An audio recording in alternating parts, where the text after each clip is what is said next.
नमस्ते आप सभी लोग, स्वागत है आपके अपने YouTube channel learn with Rohan के साथ। तो जैसा कि आपको पता है कि आजकल हम लोग बात कर रहे हैं अपने टाइम मैनेजमेंट की। तो पिछले 6 वीडियो में अपने अपने अलग अलग सीरीज़ और अलग अलग प्लान के बारे में टाइम को अब कैसे मैनेज किया जाए वो हम लोग जान चुके हैं। तो जैसे हम लोग अब जान चुके हैं कि अपने हमको समय को कैसे बिताना है। जिसने अभी तक पिछले मेरे 6 वीडियो नहीं देखे हैं तो प्लीज़ आप वीडियो के प्लेलिस्ट में जाइए और पूरे वीडियो को देखिए 6 के।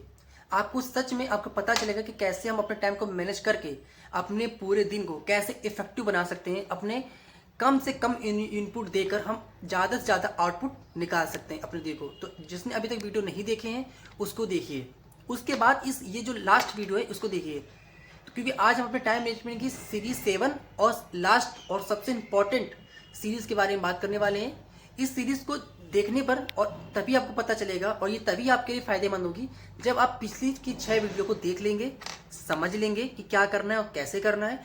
तब उसके बाद ये लास्ट सीरीज़ 07 को देखिएगा। तो जिसने अब तक पिछले की 6 वीडियो देख चुके हैं उसको ये बात तो समझ में आ चुकी है कि हमें अपना समय कैसे बिताना है। उसके बाद हमें काम ये करना है कि खुद से स्वयं से ये 3 प्रश्न पूछने हैं। ये 3 प्रश्न कैसे पूछने? ये 3 प्रश्न एक नियम पे निर्भर करते हैं जिसका नाम है 888 नियम।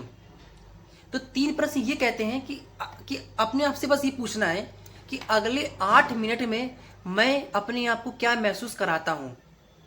पहला प्रश्न क्या है? अगले 8 मिनट में अपने आप को मैं क्या महसूस कराता हूँ। दूसरा प्रश्न है कि अगले 8 दिनों में मैं अपने आप को क्या महसूस कराता हूँ। और आखिरी और अंतिम और तीसरा प्रश्न ये है कि अगले 8 महीनों में मैं अपने आप को क्या महसूस कराता हूँ। देखिए, सवाल सुनने में बहुत ही आसान लग रहा है, लेकिन जब आप ये सवाल खुद से करेंगे, जब आपको रियली में इसका आंसर जब मिल जाएगा तो आपको लगेगा कि सवाल कितना ये इंपॉर्टेंट था, कि आप जेन्युइनली आपको अपने आप को फील क्या कराना चाहते हैं। ये जब 3 सवालों के आंसर मिल जाएंगे ना, तो इसका मतलब ये होगा कि आपके लिए कि वास्तविक में मायने क्या रखता है। मतलब हम तो समय डिसाइड तो हो गया कि हमें ये करना है, इतना समय इसको देना है, उसको इतना समय उसको देना है, बट हमारे लिए मायने क्या रखता है, हम किसको करना चाहते हैं, किसको करना नहीं चाहते हैं। क्यों होता है क्या कभी कभी नहीं, चलिए पूरा टाइम मैनेजमेंट कर लिया, आपने पूरा काम कर दिया, जरूरी वो काम आपके लिए था ही नहीं, आपने फिर भी पूरे दिन की एनर्जी एफर्ट लगा उसके काम को एकदम 100% कंप्लीट करके ख़त्म कर लिया। ये भी हो सकता है वो आपके लिए काम इंपॉर्टेंट हो ही ना, आपके एग्ज़ाम के लिए, आपके आगे फ्यूचर के लिए काम हो ही ना, बस आपने क्या किया, पूरे दिन में टाइम को सेट किया, कंप्लीट कर दिया और उसको छोड़ दिया। और ये भी हो सकता है वो आपके काम बना ही ना हो आपके लिए। इसीलिए ये 3 प्रश्न जो मैंने बताए अभी, वो 3 प्रश्नों को अपने आप से खुद से पूछिए और सोचिए कि उसके उत्तर क्या हो सकते हैं। जब आपके इसके उत्तर मिल जाएंगे, आपको सच में आपका गोल, आपका टारगेट बहुत ही क्लियर हो जाएगा। जब टारगेट क्लियर हो जाएगा तो आप देखेंगे टाइम मैनेजमेंट अपने आप धीरे धीरे होना शुरू हो जाएगा। इन 3 प्रश्नों से क्लैरिटी ये आएगी कि आपके लिए क्या मायने रखता है, आपके लिए क्या ज़रूरी है, आपके फ्यूचर के लिए क्या ज़रूरी है, किसको कितना समय देना चाहिए, अपने वर्क को या कोई दूसरी चीज़ को कितना समय देना है, क्या वो आपके फ्यूचर में प्लस पॉइंट ऐड कर रहा है कि नहीं कर रहा है, उस काम से आपकी नॉलेज में इनहेंस हो रहा है कि नहीं हो रहा है, हमें ये देखना है। तो इन 3 प्रश्नों को जरूर अपने आप से पूछिए और उसके उत्तर को जब निकालिए तो फिर उस पर काम करिए। क्यों होता है, कभी कभी होता है कि हम कभी कभी बस अपने टेम्परेरी खुशी के लिए कोई छोटे से काम को करना शुरू कर देते हैं और फिर खुश हो जाते हैं, अरे देखो मैंने काम तो कंप्लीट कर लिया, मेरा काम तो कंप्लीट हो गया 100%। बट ऐसा भी हो सकता है वो काम आपके लिए बना ही ना हो।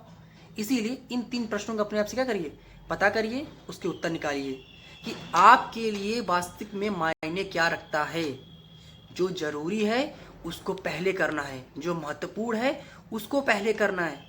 अपने कामों में प्रायोरिटी सेट करनी है कि अगर आपके लिए कोई काम बहुत इंपॉर्टेंट है, अर्जेंट है, उसको पहले करिए, क्योंकि उसको तुरंत करना है, अर्जेंट है। जैसे आपको लगता है कि आपको 2 दिन बाद आपका मैथ का एग्ज़ाम है, तो पहले प्रायोरिटी पड़ती है कि आप मैथ के सब्जेक्ट को तैयार करें। उसके बाद अगर उसके बाद साइंस है तो फिर सेकेंड प्रायोरिटी आती है आप साइंस को तैयार करें। मैंने सिर्फ एक छोटा सा एग्जाम्पल लिया, ऐसे आप दूसरे कामों में भी कर सकते हैं कि अपने कामों में प्रायोरिटी सेट करिए कि मुझे कौन सा काम पहले करना है और कितना और किस काम को कितना समय देना है। जब आप ये करेंगे तो आप धीरे धीरे सारे काम आपके कंप्लीट होते हुए दिखाई देंगे और आपको फिर कॉन्फिडेंस आएगा, क्योंकि जब हमारे काम कंप्लीट होते हैं हमारे मन के मुताबिक तो हमें कॉन्फिडेंस आता है, और यही कॉन्फिडेंस ना हमें अगले काम करने के लिए एनर्जी देता है। तो फिर जब कभी थोड़े बहुत थके भी होते हैं तो फिर नहीं सोचते यार काम हो जाएगा, हम कर लेते हैं, तो काम आपका कंप्लीट भी हो जाएगा। तो बस तो यही रहा अपने टाइम मैनेजमेंट की ये लास्ट और बहुत इंपॉर्टेंट सीरीज, जो कि आज 7 सीरीज के बारे में हमने बात करी। ये अपने टाइम मैनेजमेंट आज लास्ट वीडियो था।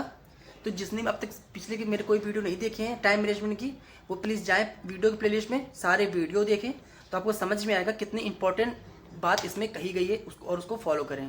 और किसी को भी अगर इस वीडियो से, इस टाइम मैनेजमेंट की सीरीज से किसी को भी हेल्पफुल होता है और थोड़ा बहुत भी अगर उसको मदद मिलती है अपने टाइम स्टडी करने में, स्टडी को मैनेज करने में, अपने टाइम को पूरे शेड्यूल करने में, अपने प्रोफेशनल और पर्सनल लाइफ में बैलेंस बनाने में, कि मुझे अपनी कोचिंग काम, स्कूल काम और अपने एग्ज़ाम की तैयारी करने में एक बैलेंस अब समझ में आने लगा है, तो प्लीज़ कमेंट में ज़रूर बताइए कि आपके लिए कितना ही हेल्पफुल रहा, कि उससे मैं ज़्यादा वीडियो और इस पर ला सकता हूँ। और दूसरी बात, अगर आप मुझसे और किसी सब्जेक्ट पर, किसी टॉपिक पर वीडियो चाहते हैं कि मैं इस पर अगर आपको बताऊं, उस पर आपसे डिस्कशन करूं, तो इसका भी आप कमेंट में लिख के बता दीजिए कि आपको नेक्स्ट वीडियो किस टॉपिक पर चाहिए, तो मैं उसके रिलेटेड भी आपके लिए वीडियो ज़रूर लेके आऊँगा, अपनी पूरी कोशिश करूँगा। ठीक, तो थैंक यू सो मच। मिलते हैं अपने नेक्स्ट वीडियो में एक नए टॉपिक के साथ। Thank you so much.